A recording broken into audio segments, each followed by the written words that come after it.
मध्ये रविवारपासून Shivraj United development football लीगला प्रारंभ। 15 ते 21 वर्षाखालील खेळाडूंसाठी निवड चाचणी आजपासून।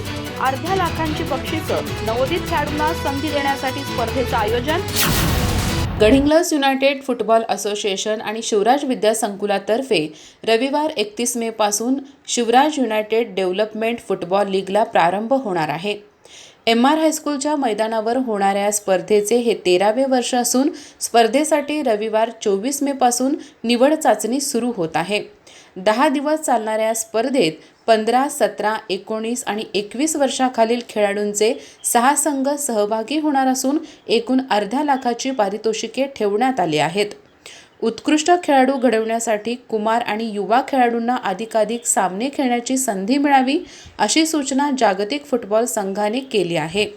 त्यानुसार स्थानिक तसेच परगावातील प्रतिभावान खेळाडूंना व्यासपीठ उपलब्ध करून देण्यासाठी या स्पर्धेचे आयोजन करण्यात आले आहे।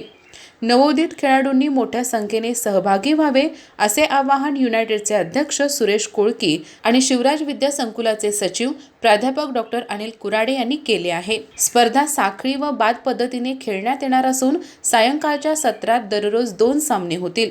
साखळी फेरीनंतर अव्वल 4 संघ उपांत्य फेरीत प्रवेश करतील।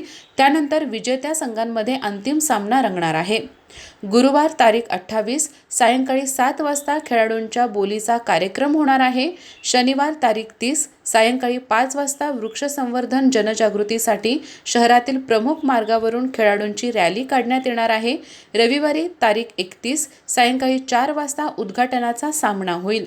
स्पर्धेतील विजेत्या संघांना 15,000 रुपये, उपविजेत्या संघाला 11,000 रुपये, तृतीय क्रमांकाच्या संघाला 7,000 रुपये तर चौथ्या क्रमांकाच्या संघाला 5,000 रुपयाचे पारितोषिक देण्यात येणार आहे।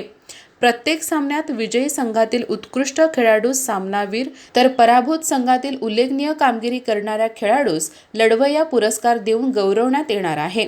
समन्वयक पार्थ म्हेत्री आणि दत्ता चव्हाण हे स्पर्धेचे नियोजन करीत आहेत। अधिक माहिती आणि ताज्या घडामोडींसाठी आजच आमचे चॅनल सबस्क्राइब करा।